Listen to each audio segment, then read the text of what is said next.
Assalamualaikum warahmatullahi wabarakatuh.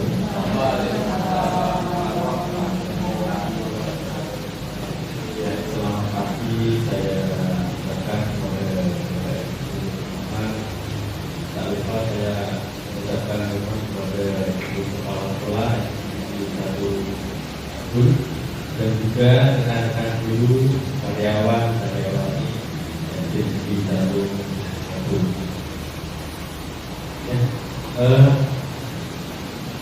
Pertama-tama mari kita sampaikan bersyukur kepada Allah Subhanahu wa Ta'ala yang telah melimpahkan rahmatnya kepada kita semua, sehingga pada pagi hari ini kita dapat berkumpul mengikuti acara kami, yaitu diseminasi atau pemikatan dari komunitas titik tepat tentang budaya positif. Selamat serta salam kami haturkan kepada kita, Nabi kita Muhammad SAW. Semoga kita termasuk golongan beliau dan nantinya kita bisa bersama-sama masuk surga. Jadi itu titik dari saya. Pada kegiatan pagi hari ini saya hanya ingin sedikit gambaran saja tentang kegiatan hari ini, yaitu nanti pembahasan atau diseminasi. Nanti kita bersama-sama saling belajar sharing bagaimana ke depan kita menjadi seorang guru yang baik untuk murid-murid kita, agar kita bisa mengantarkan anak-anak kita menuju masa depan yang benar-benar mereka inginkan. Mungkin itu awal dari saya.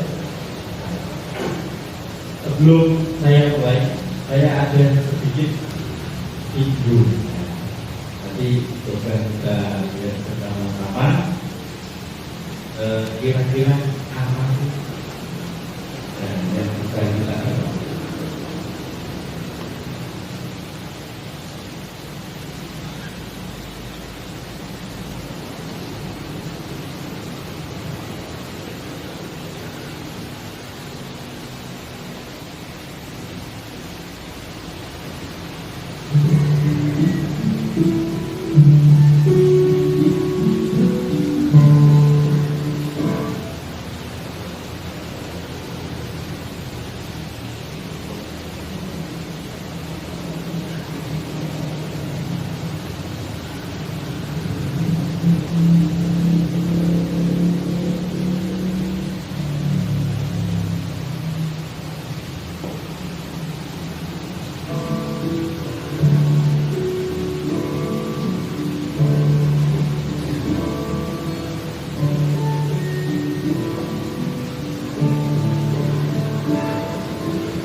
Jadi masih ingat apa yang telah dilakukan selama ini yang memberikan orang lain?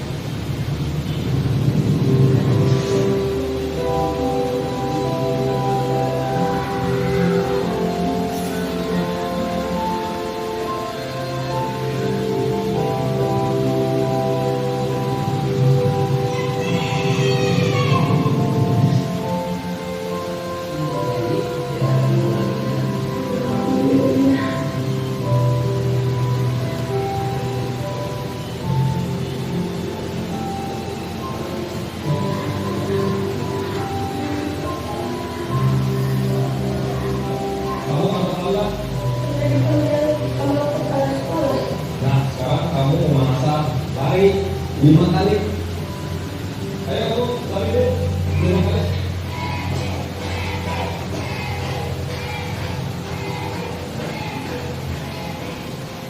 Nah, kalian harus jadi juara. Siapa yang jadi juara? Ini.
Terima kasih guruku, karenamu aku bisa berlari meraih prestasi. Kata-katanya gitu.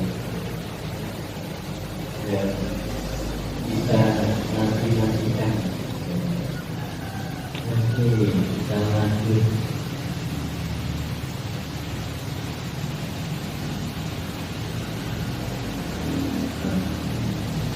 Ya, ada sudah yang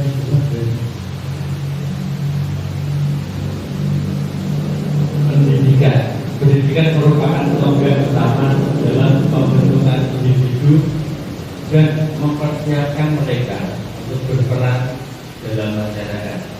Yaitu Dewantoro atau KRD berpandangan bahwa kekuatan sosio-kultural memiliki peran yang tak ternilai dalam proses pendidikan. Jadi video yang telah kita lihat mungkin bisa kita renungkan bahwasanya murid itu mereka punya potensi sebenarnya. Kita tidak pernah tahu ke depan dia akan menjadi sosok yang seperti apa yang mereka inginkan itu sebenarnya. Nah, disinilah nanti kita coba terapkan budaya positif untuk anak-anak kita. Menurut Jenderal Dewantoro, menuntut segera kekuatan kodrat yang ada pada anak-anak itu agar mencapai kebahagiaan yang setinggi-tingginya sebagai manusia dan anggota masyarakat. Pendidikan bukan hanya sekedar memberikan pengetahuan dan keterampilan saja, tetapi juga melibatkan pembentukan karakter dan moral peserta didik agar menjadi manusia yang lebih baik. Budaya positif. Nah, di sini budaya positif di sekolah yaitu nilai-nilai dan kebiasaan-kebiasaan di sekolah yang berpihak pada peserta didik, di mana agar mereka dapat berkembang menjadi seorang pribadi yang kritis, penghormat dan bertanggung jawab. Konsep utama dari budaya positif yang pertama yaitu perubahan paradigma belajar agar disiplin positif, motivasi perilaku manusia, kebutuhan dasar manusia, restitusi posisi kontrol hidup, ada sebuah keyakinan kelas, dan ada juga tiga institusi. Yang pertama yaitu perubahan paradigma belajar. Paradigma berfokus pada guru menjadi pembelajaran berfokus pada peserta didik. Nah, ini yang jarang sekali budaya yang belum bisa kita tinggalkan. Itu kebanyakan kita masih banyak berfokus kepada kita yang mengajarkan mereka tanpa kita memberi mereka kesempatan. Nah, nanti kita juga kalau kita lebih banyak yang menerangkan dan lain-lain, ngomong kalau dia itu suaranya kedengeran dari kelas sampai kantor. Nah, pada kelasnya duduk. Ya. Atau dikenal dengan student center, di mana anak yang menjadi poros utama. Student center learning sebagai pembelajaran yang berfokus pada makna kontrol menurut Dr. William Blatter, yaitu yang pertama, ilusi guru mengontrol murid. Ilusi bahwa semua penguatan positif efektif dan bermanfaat. Ilusi bahwa kritik dan membuat orang merasa bersalah dapat. Ilusi bahwa orang dewasa memiliki hak untuk memaksa menguatkan karakter. Ilusi bahwa orang dewasa memiliki hak untuk memaksa. Lanjut. Dari perubahan paradigma ini, siapa sesungguhnya yang memiliki kontrol?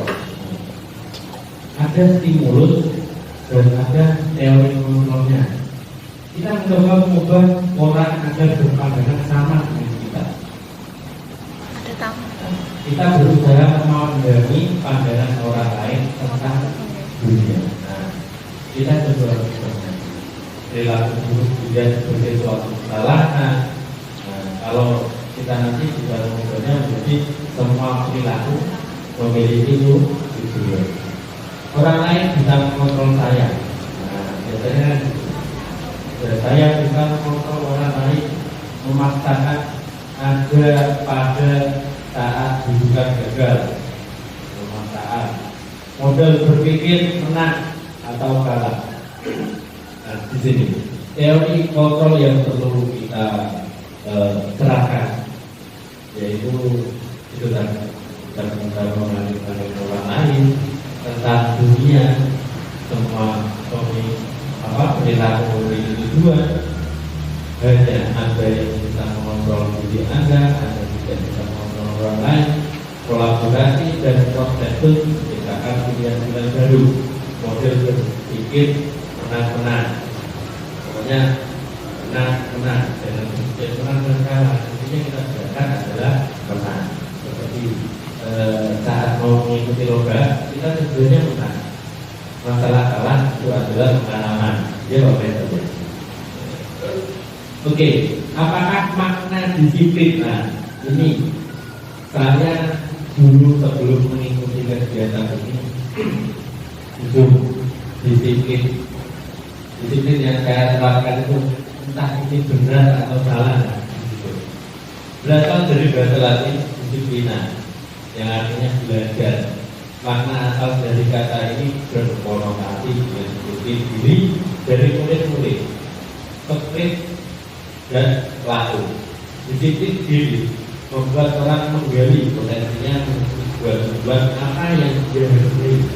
Namun dalam budaya kita, makna kata disiplin telah berubah menjadi sesuatu yang dilakukan seorang pada orang lain untuk mendapatkan kepatuhan.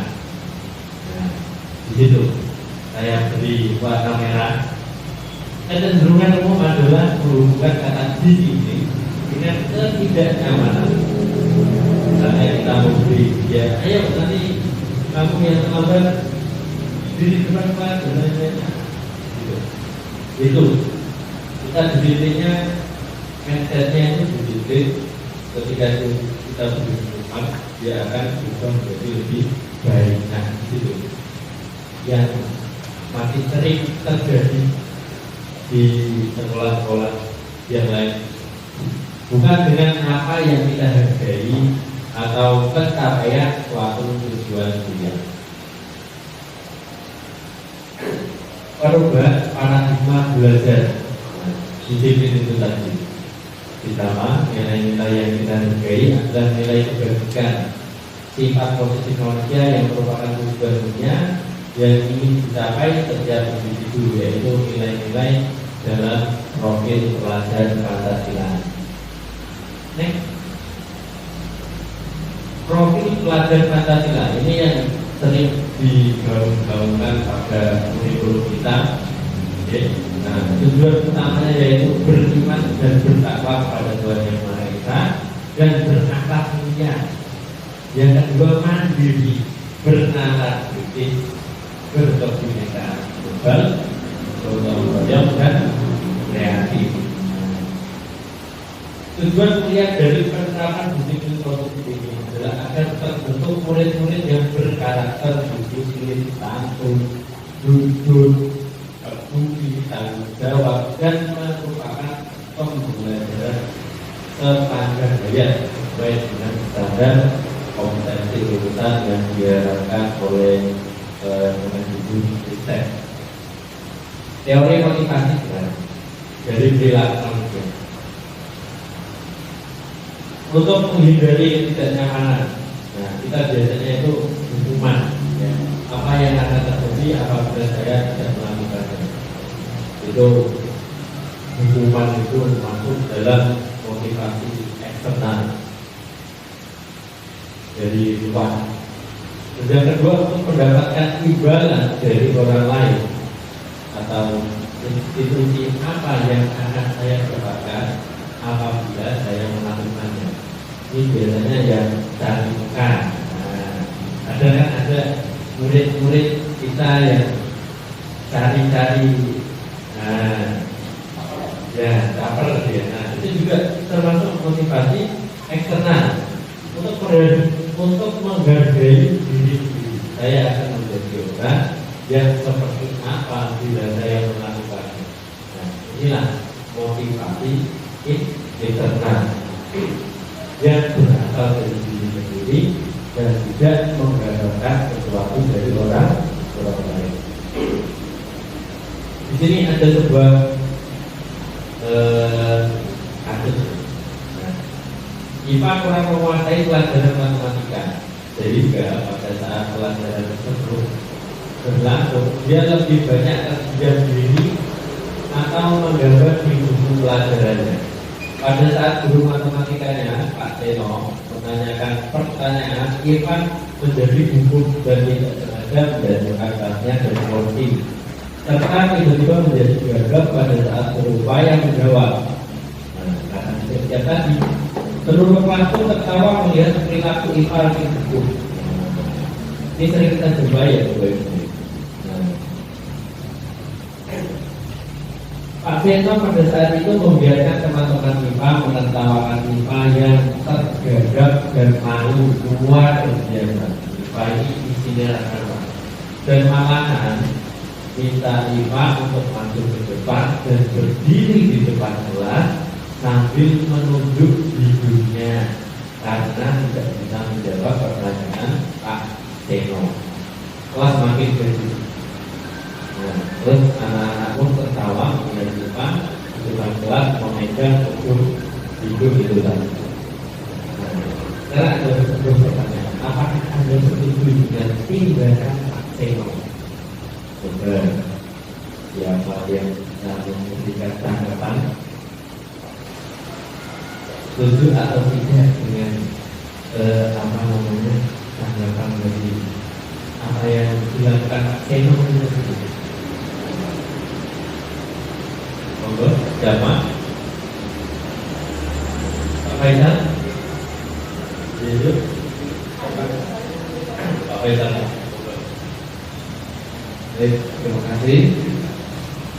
Kalau menurut saya, apa yang sudah dilakukan Pak Seno terhadap ini kurang tepat dipakai karena hukuman yang diberikannya terhadap hal ini kurang sedikit, artinya membuat FIFA ini malu terhadap teman-temannya, sehingga teman-temannya mampu perawakan, dan ini terjadi ketika si FIFA-nya kurang fokus belajarnya atau kurang fokus dalam pelajaran matematika.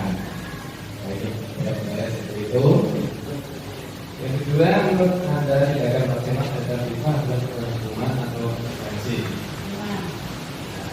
Menurut saya ini adalah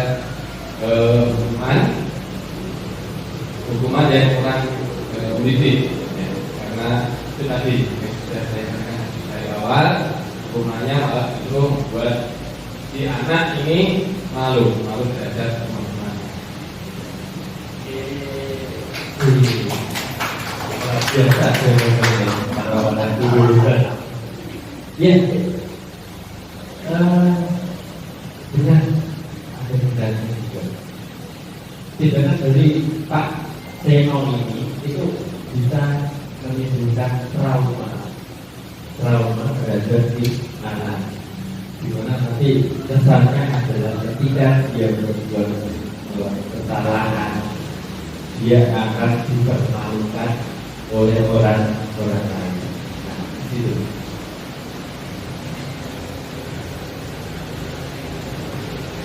Ya, hukuman. Tadi kita sepakati bahwa Pak Seno melakukan sebuah hukuman. Hukuman yaitu bersifat tidak terencana atau tiba-tiba. Biasanya seperti itu. Nah, kalau diterencanakan pasti kita tidak terus minta mereka masuk. Ayo kamu masuk ke depan, tunjuk hidup. Nah, seperti itu kan. Anak atau murid tidak tahu apa yang akan terjadi dan tidak dilibatkan. Hukuman bersifat satu arah. Hukuman yang diberikan bisa berupa fisik maupun psikis. Nah, kalau tadi malah ada dua-duanya, ada fisiknya dan bahkan berdampak kepada psikis. Yang paling berbahaya itu adalah psikis, karena akan dia ingat selama dia hidup. Biasanya seperti itu. Nah, makanya saya dulu ini dari pengalaman, kalau dulu saya ada anak-anak yang memang kurang disiplin, itu saya yang paling kurang sreg. Nah, dulu saya masih menggunakan metode ya, menggunakan hal fisik gitu. Nah, setelah mengikuti dialektika, ini saya istilahnya mengibarkan kepada rekan-rekan semua untuk menyikapi hal-hal tersebut. Bedanya dengan konsekuensi adalah sudah terencana atau sudah disepakati, dibuat oleh guru atau pihak sekolah, dan juga murid sudah mengetahui. Ini semacam seperti peraturan. Nah, peraturan yang sudah kita sepakati bersama, dan apabila melanggar maka akan mendapatkan konsekuensi dari tindakannya. Konsekuensi biasanya diberikan berdasarkan suatu data, ya. Jadi ada data tertulis. Guru sebagai pengawas sudah diketahui sebelumnya oleh murid. Selanjutnya yaitu restitusi. Restitusi merupakan pilihan. Nah, ini dari ketiga, ada hukuman, ada konsekuensi, ada restitusi. Ini restitusi ini bisa menjadi pilihan. Kenapa? Karena restitusi berupa menguatkan untuk murid atau anak dalam jangka waktu panjang. Murid atau anak mendapatkan penguatan. Murid belajar bertanggung jawab untuk perilakunya. Nah, apa itu restitusi? Nah, di sini restitusi yaitu proses menciptakan kondisi bagi murid untuk memperbaiki kesalahan mereka, sehingga mereka bisa kembali pada kelompok mereka dengan karakter yang lebih kuat. Ini saya mungkin dari proses bukunya yang terbit di tahun 2004. Terus ada pendapat juga dari proses yang lebih lama. Restitusi juga adalah proses kolaborasi yang mengajarkan murid untuk mencari solusi untuk masalah dan membantu murid berpikir tentang orang seperti apa yang mereka inginkan dan bagaimana mereka harus memperlakukan orang lain. Restitusi membuat murid menjadi lebih memiliki tujuan disiplin positif dan memberanikan dirinya setelah berbuat salah.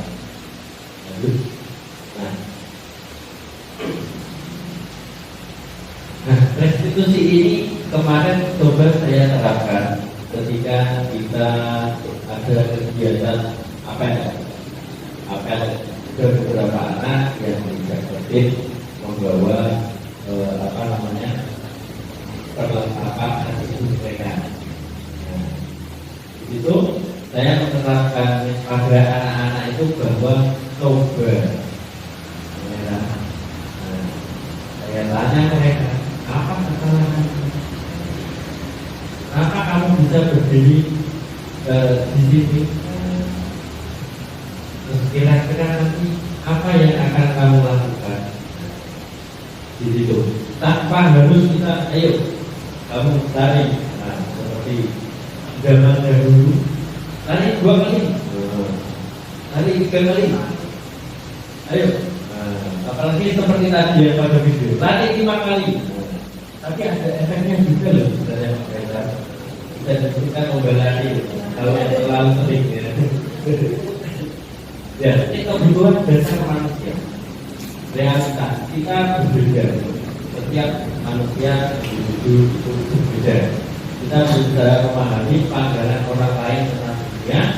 Setiap orang memiliki gambaran yang berbeda. Ada yang membutuhkan cinta kasih dan sayang, penguatan dalam bentuk ribet.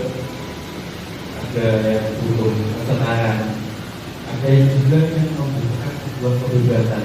Jadi anak-anak itu punya banyak sekali pemikiran yang berbeda-beda. Si A, dia ternyata butuhnya perhatian.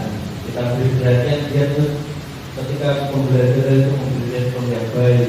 Ada yang sebuah penguasaan dalam arti dalam bidang materi, pembelajaran,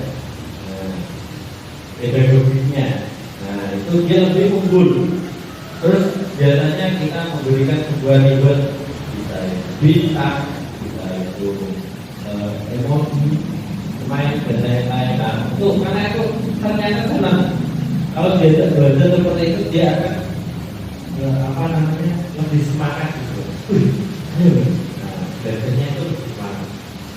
Kesenangan, ada yang senang bermain juga. Dia terkadang ini pelajaran olahraga. Nah, kalau olahraga itu guru favorit biasanya anak-anak. Dan yang terakhir yaitu sebelum kebebasan. Jadi dia tidak mau kita tutup. Dia pengennya agar kita berpikir seperti ini. Oh, bijimu elek kurang dari sini. Nah, di situ sebenarnya kita tidak tahu apa yang anak itu butuhkan. Inilah kita belajar bersama.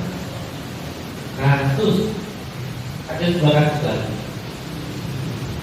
Ibu Ambar dulu wali kelas 2A di SD militer dan ibu menghadapi ulang salah satu murid di kelasnya, namanya Doni. Beberapa anak di kelas 2A telah datang padanya dan mengeluhkan Doni yang seringkali meminta bekal makan siang mereka dengan paksa.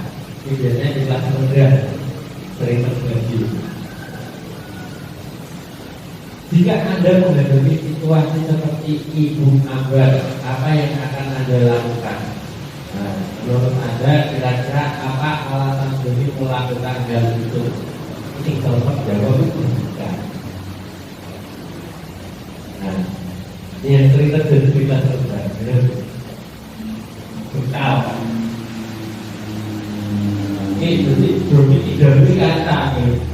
Nah, kira-kira tanggapan dari Ibu Nika. Ya, terima kasih. Untuk tindakan dari Anda menurut saya memberi nasihat kepada jadi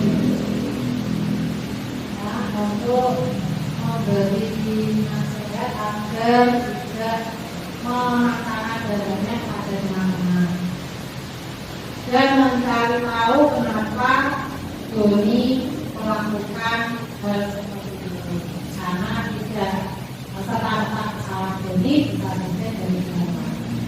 Itu yang mau saya. Oke, terima kasih. Ya, benar sekali. Jadi kita jangan langsung langsung kamu ini loh. Nah, kita harus cari tahu dulu alasan dia apa. Alasannya apa?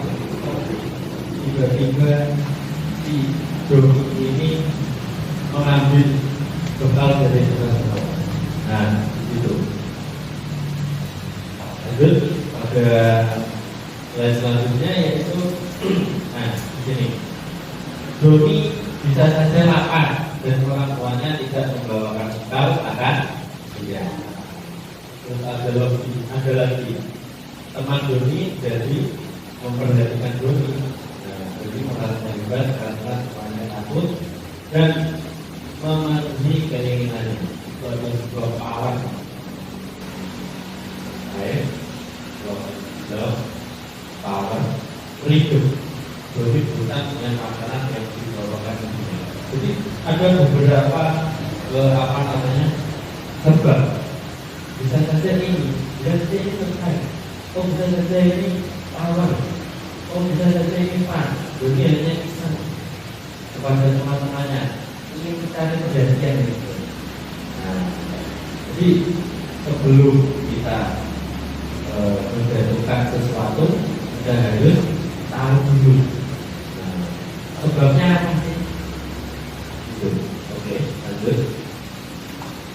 Nah, 5 posisi kontrol guru. Yang pertama itu pembuat merasa bersalah.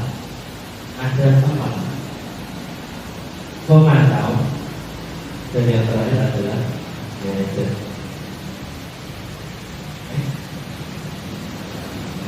Nah, di sini 5 posisi kontrol. Pembuku itu mengganti, menunjuk-nunjuk, menyakiti, menyindir.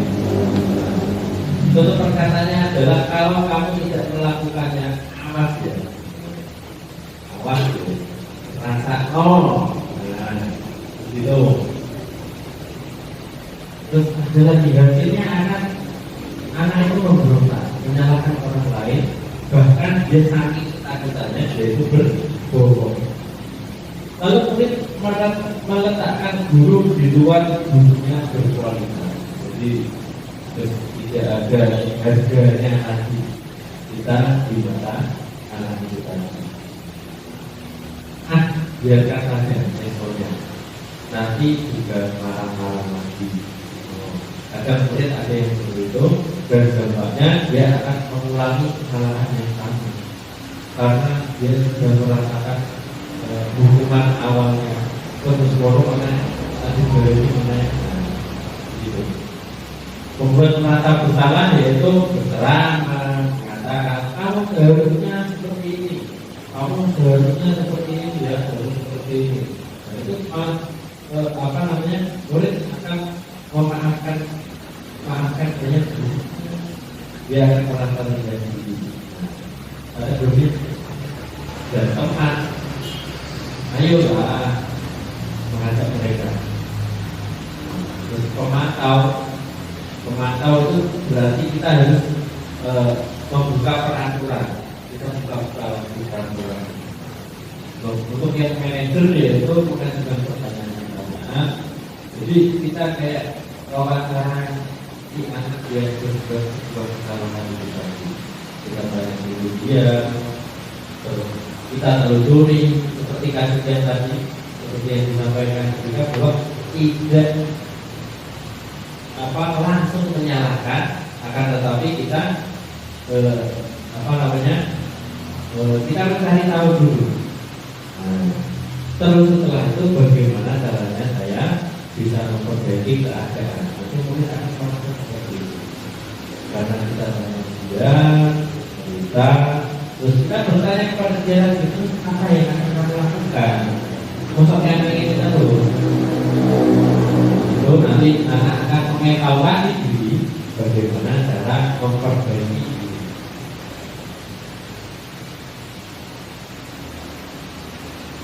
Oke. Nah, ini ada beberapa pertanyaan dari hukum, teman, pemantau, manajer, dan lain-lain. Lanjut. Ini ada kasus lagi seperti tadi. Ya, budaya positif. Itu ada beberapa bagian ya, dari budaya positif, yaitu sebenarnya ada lingkungan yang positif, ada sebuah keyakinan kelas, dan ada juga yang namanya peraturan kelas. Ya, keyakinan kelas. Keyakinan kelas adalah nilai-nilai kebajikan atau prinsip-prinsip universal yang disepakati bersama secara universal, lepas dari latar belakang suku, negara, bahasa maupun agama. Ini yang sering pada saya dulu tidak pernah malah sebuah keyakinan kelas ini saya terapkan.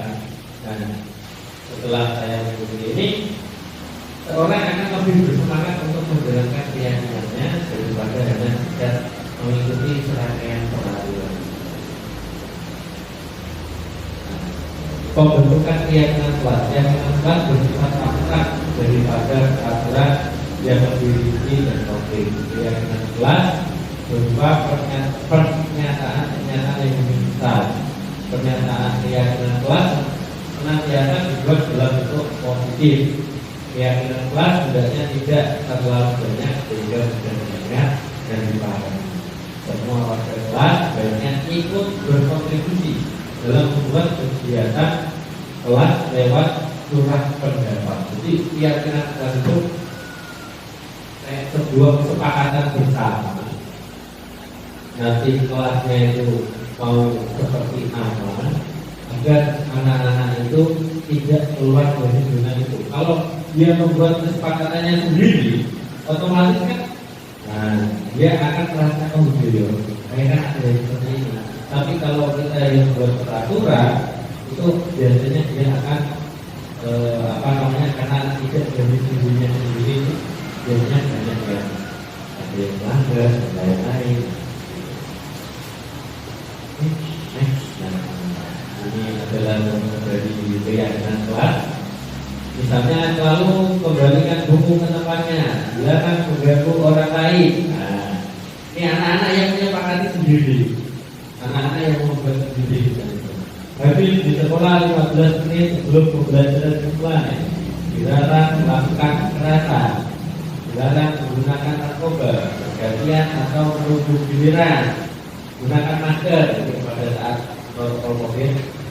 Jangan berlari di kelas atau koridor.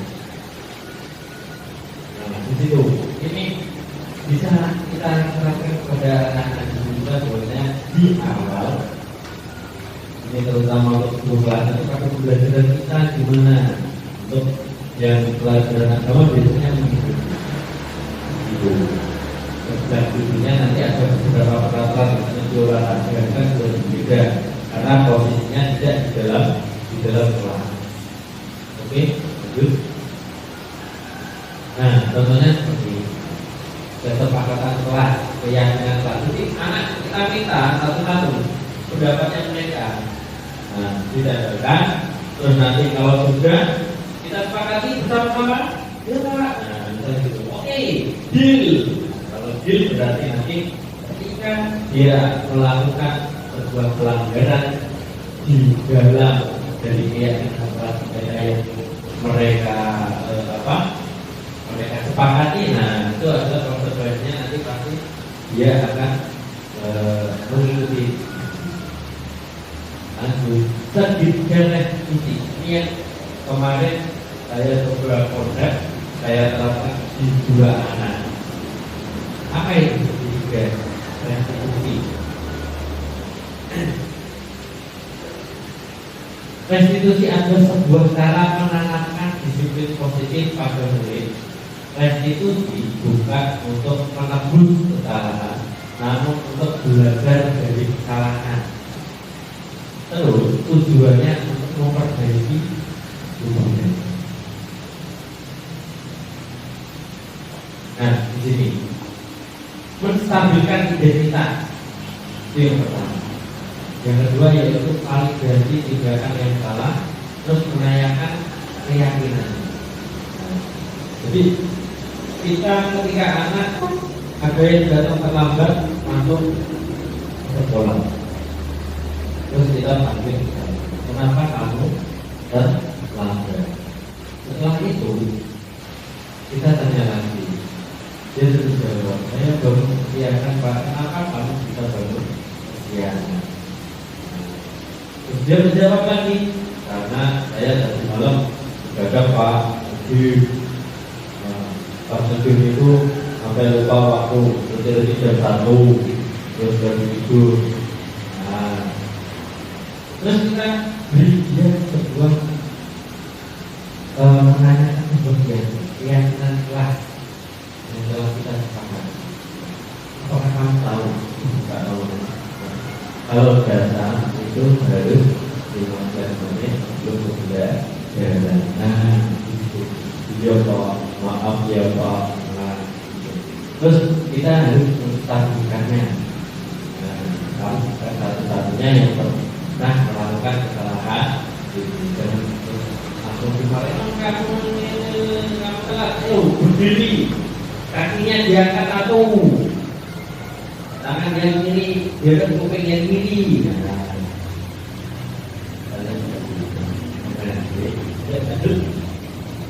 Ya, langkah-langkah restitusi itu menstabilkan identitas, membuat salah itu tidak apa-apa, berbuat salah itu tidak apa-apa. Tidak ada manusia yang sempurna. Saya juga pernah melakukan salah seperti itu. Kita tidak ingin dari ini, Bapak Ibu tidak tertarik mencari siapa yang salah, tapi Bapak Ibu ingin mencari solusi dari permasalahan ini. Kamu berhak permasalahan. Ini adalah contoh kalimat-kalimat dan diskusi untuk menstabilkan anak-anak kita. Validasi tindakan yang salah, padahal kamu bisa melakukan yang lebih buruk dari ini. Kamu pasti punya alasan mengapa melakukan hal itu. Itu bisa kita kasihkan ke anak-anak kita. Kenapa? Menanyakan keyakinan. Apakah yang kita percaya sebagai kelas atau keluarga? Apa nilai umum yang kita telaah atau kita sepakati? Apa bayangan kita tentang kelas yang ideal? Kamu mau jadi orang seperti apa? Kamu seperti itu. Lanjut yaitu sebuah refleksi. Nah, di sini saya akan meminta beberapa komentar ya dari rekan-rekan semua, perasaan Bapak dan Ibu saat ini. Itu seperti apa? Setelah ini. Kan agar kita itu nanti aku kayak seperti ini. Dulu kok aku masih seperti ini ya. Nah, coba monggo salah satu. Ayo sedikit bercerita perasaan Bapak saat ini setelah seperti itu dan sekarang mengikuti peningkatan ini kira-kira bagaimana?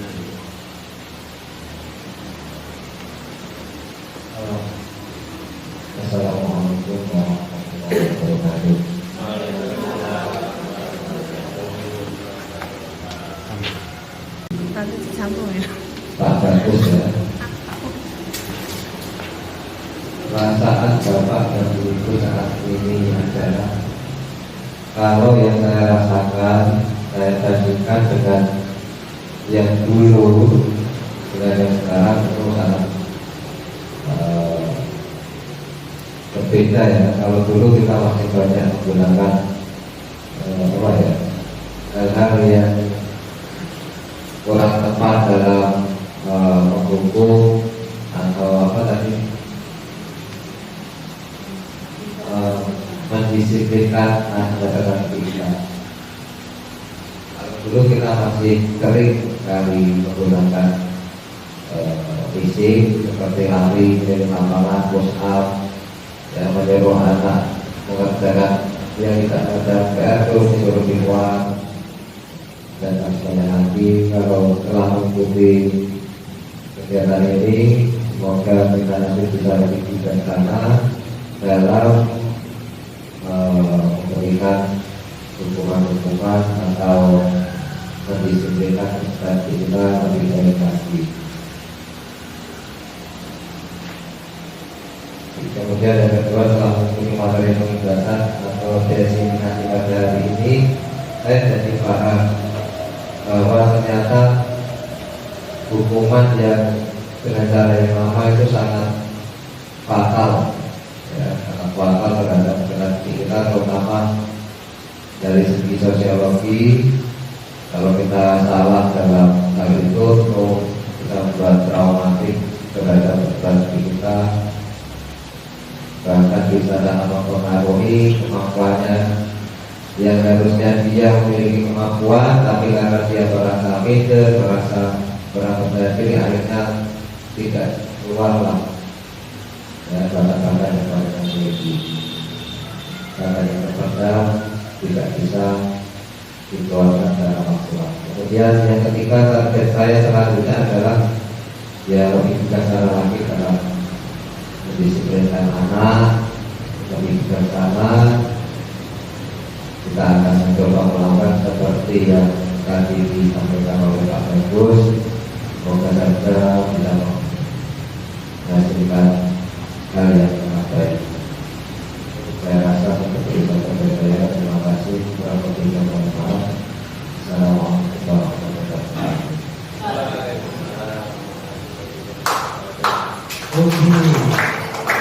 wabarakatuh. Iya. Ini pemaparannya sudah selesai. Nah, ya, mungkin dari rekan-rekan semua ada yang ingin ditanyakan mengenai budaya positif. Budaya positif seperti apa sih yang ingin kita terapkan di SD kita, di sekolahan kita? Kira-kira ada yang ingin bertanya? Ya, yuk. Ya. Ya. Tadi dari video yang tadi kita juga sudah bisa sedikit ada gambaran sebenarnya bagaimana peran kita sebagai seorang guru. Oh, ternyata anak didik kita itu tidak semuanya yang kita nakal, itu dia memang nakal, tapi ada dari luar itu ternyata betul seperti itu. Oh, dia ternyata seperti itu. Monggo nanti ke depan kira saya sendiri terutama dan juga kita semua kita terapkan hal-hal yang positif untuk kemajuan dari SD kita bersama, dan untuk kegiatan selanjutnya yaitu pada besok pagi. Besok pagi itu nanti kita coba untuk membuat sebuah visi-misi sekolahan kita sesuai dengan kurikulum yang baru. Ini umum kebetulan kepala sekolah yang sudah baru, kita berpikir bersama, kita akan tujuan kemana sih, mau dibawa kemana sih sekolahan kita, anak didik kita. Itu nanti kita ngobrol untuk kita lakukan bersama di ruangan yang sama. Nah, mungkin ini dari saya, semoga ada manfaat dari rekan-rekan semuanya tentang budaya positif. Jadi modul 1.4 yang saya pelajari. Nah, nanti ke depannya mungkin rekan-rekan ada yang bisa mengikuti jejak saya menjadi guru pemuda. Ya, betul saya ngomong seperti ini itu saya aslinya belum. Nah, dulu tidak pernah saya. Ya, enggak mengikuti kegiatan ini hanya biasa. Ya. Apalagi Pak Dido ini ya, Pak Dido sudah menjadi kesempatannya masih 3 tahun atau 2 tahun. Nah, nanti juga ikut PP ya kan, pendamping seperti apa namanya, pendamping saya itu yang sering datang. Ya, ini saya juga mohon dukungan dari rekan-rekan semuanya. Semoga nanti ke depan kita semuanya sukses di kehidupan maupun di kegiatan-kegiatan kita selanjutnya.